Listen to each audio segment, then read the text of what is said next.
There is so little information out there on this issue, so in this video, we're going to cover the signs and symptoms of a collateral ligament injury, a test you can do to help identify what your injury actually is, possible treatments, and perhaps most importantly of all, whether or not you can still climb during rehab. So what are these weird ligaments and what do they even do? The collateral ligaments are fibrous bands of connective tissue that function to stabilize finger joints. In this case, we're going to discuss the PIP and DIP collateral ligaments specifically, since those will be most relevant to rock climbers. The role is to stabilize and prevent excessive varus or valgus forces, aka sideways or lateral bending at the joint. They originate more on the dorsal or backside of the proximal phalanx and run obliquely to the palmar side or front of the distal phalanx, which is important for understanding our symptoms later on. Now that we know the anatomy, we can more easily understand how this ligament can become injured while climbing. This particularly happens with excessive sideways pulling forces. Here are a few clear examples of that. 1. Side pulls, especially if you're underneath the hold or moving dynamically up to a hold much further away while remaining on the side pull. 2. Wide or far-reaching moves that cause you to ulnarly or radially deviate the wrist. 3.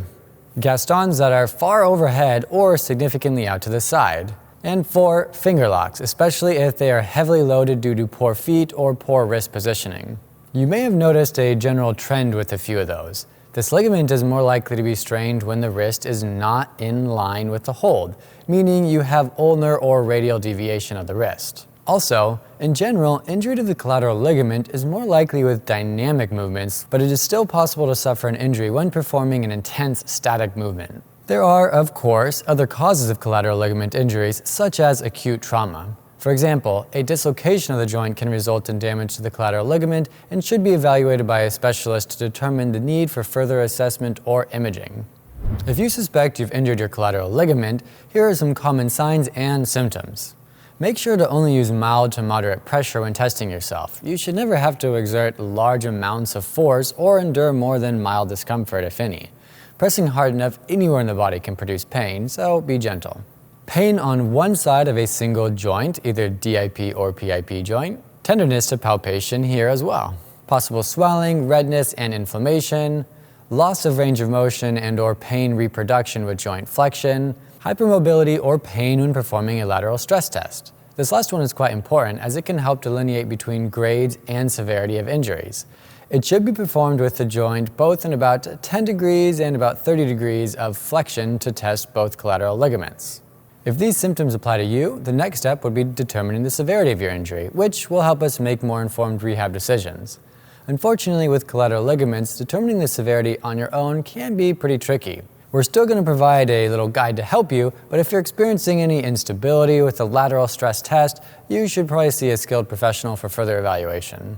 A low-grade or grade 1 injury may have swelling and tenderness specifically over the affected collateral ligament and may even produce discomfort with the lateral stress test, but there will not be any instability with the test. A moderate or grade 2 injury will typically have increased swelling, perhaps in the entire joint now, and will produce instability with the lateral stress test. But it will have an eventual firm endpoint, and typically the amount of deviation is small, less than about 20 degrees. A severe or grade 3 injury will of course be accompanied by swelling, but will now produce significant laxity with the lateral stress test.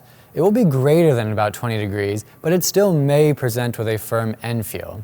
Before we make a final determination and move on to treatment, we should do our best to rule out other possible causes of these symptoms besides a collateral ligament injury. The most common injury we need to rule out is joint synovitis. Synovitis will present with similar symptoms, swelling, pain and or limited range of motion, and pain with pressure over the joint, but synovitis has a few clear differences. With synovitis, there will be no instability with the lateral stress test, though mild pain may be provoked. Synovitis usually presents with more diffuse pain and can occur on both sides of the joint or even on top of the joint simultaneously. Compare that to a collateral ligament injury, which is unilateral in nature, unless of course somehow you damaged both collateral ligaments on either side of the joint, which would likely only occur with a traumatic injury. Synovitis typically builds up over time as a chronic injury. Collateral ligament injuries may be more traumatic or may be related to multiple attempts at a single problem or style of climbing. Synovitis typically presents with increased swelling on both sides of the joint rather than a single-sided swelling of a collateral ligament injury. Joint synovitis and a collateral ligament injury can also coexist. So if you're having trouble differentiating the two, you may have both issues, or you may just need to seek out help from a professional for an accurate diagnosis. There are technically other injuries that could cause similar symptoms, like an extensor hood injury or avulsion fractures, but those are a bit less likely and require professionals to diagnose. You know what doesn't require a professional to diagnose? The fact that staying in one position for hours on end is miserable and unhealthy, which is why we're psyched that FlexiSpot is the sponsor of today's video. Jason and I have been avid users of sit-stand desks for years because we spend a lot of time working on the computer, and a regular desk just doesn't cut it. But the problem I've often run into with sit-stand desks is how shaky they are at the raised position. With the FlexiSpot E7, that is no longer an issue. This thing goes way higher than we've ever needed, has an absurd weight capacity of 355 pounds, and stays ultra stable no matter what height you set it at. FlexiSpot also has a range of great accessories that work seamlessly with the desk so you can maximize comfort and productivity. Quiet dual motors, durable design, and precise construction make this thing a winner in our books. Plus, it comes with a 30-day risk-free return policy and a 15-year warranty. Say goodbye to annoying wobbly desks and say hello to FlexiSpot. Use the link in our description if you'd like to check them out. As for rehab, let's discuss some of the do's and don'ts while treating this injury, as well as my recommendations for specific types of rehab activities. First, everyone's main question: can I still climb with this injury? The answer, of course, depends on the severity of it. If you believe you have a grade 2 or grade 3 injury, or are experiencing significant instability in your finger, or are experiencing more than a 3 out of 10 pain at baseline or with basic range of motion, you should probably wait until your symptoms improve or until you get clearance from a skilled professional.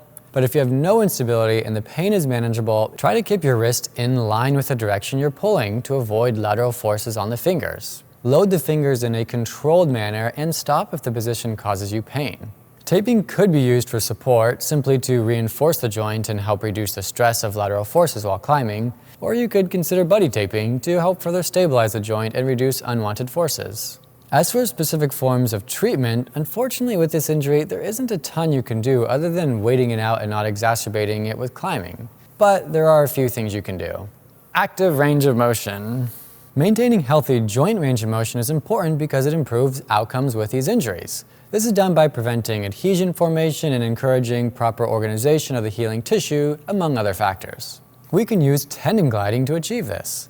Simply think of the middle of your palm and the base of your knuckles as two lines, with the middle of the palm being easier, with less joint flexion, than the base of the knuckles. Touch the fingertips to those lines, fully opening or extending your hand in between, and repeat. If this is painful, stop at or before the pain increases beyond a 2 out of 10. If you can only touch the palm without pain, that is fine for now, but progressively work on touching the knuckle row as well over time. Perform 6 to 10 repetitions multiple times a day.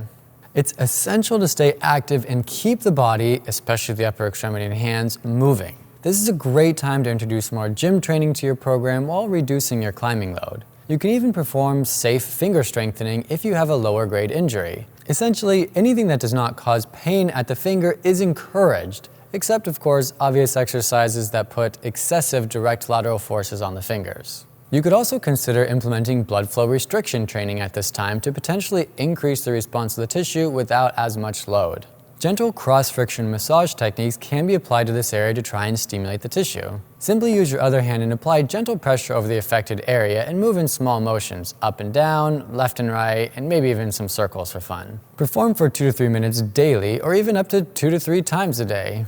Gentle joint mobilization may be beneficial for a grade 1 injury. Simply grab your finger just in front of the injured joint while the joint is in a neutral or straight position, then pull gently straight away from the joint. This gentle joint mobilization can be helpful for the joint itself, but can also apply a gentle load to the ligament, which, if done appropriately, may assist with healing. Recall with our testing section, we don't want to create a lot of pain with this, so only pull gently. If you have a grade 2 or grade 3, or if you have generalized laxity or instability at the joint, refrain from performing this treatment. Otherwise, perform this up to twice daily until your symptoms resolve, or if you are limited in your range of motion, perform this in conjunction with your active range of motion and then stop when your range has normalized. This may be a rare case where rice bucket work could help. The gentle lateral load may be appropriate for less severe, like grade 1 injuries, as it could stimulate the tissue without irritating it. I still wouldn't say that it's necessarily worth buying a bucket of rice just for this, but if you already have access to one, see how your finger feels with it with a few gentle motions. If it feels better, great. If not, discontinue and stick with the basics. In the acute phase of an injury, or the first few days, or when experiencing excessive swelling or discomfort, ice would be appropriate. If you do not meet those criteria, I would personally withhold icing unless you just really love it and have found great results in the past. In general, we don't need to stop the inflammatory process as long as it's not becoming excessive. Heat may help to improve your range of motion and may improve blood flow to the area, but there's no reason to think that this guarantees the blood will then be directed into your healing collateral ligament. I've never personally been a huge fan of ice or heat, but since there are not a whole lot of specific treatments for this injury and ice and heat present little to no risk, it might be worth trying out for yourself to see if it helps. And finally, perhaps the most important exercise of all, patience. This is a piece of connective tissue, so it will take time, and there is no magic bullet to speed up the process. But like any injury, sleep, hydration, nutrition, and stress levels can all play a role in your recovery time. Surgery is only advisable for grade 3 injuries. Conservative care and patience should be the first line of management in most cases. Prognosis for a grade 1 injury is fantastic. As long as you reduce aggravating factors and are patient, you will have no problem returning to full prior levels. It may still take 8 to 12 weeks to feel back to normal though, as the tissue can be slow to heal. If you have a grade 2 injury, prognosis remains great, but you may need to be more patient and work with a skilled therapist to work on additional stability. It may take 12 to 16 weeks to feel most of your strength returning. If you have a grade 3 injury and are having issues with your daily functions, surgery may be required, but once again, prognosis is good if you receive proper rehab after. If you're still unsure about your injury or feel like you want a more personalized treatment plan, be sure to reach out to a skilled professional, ideally with some knowledge of climbing. Until next time, train, climb, send, and repeat.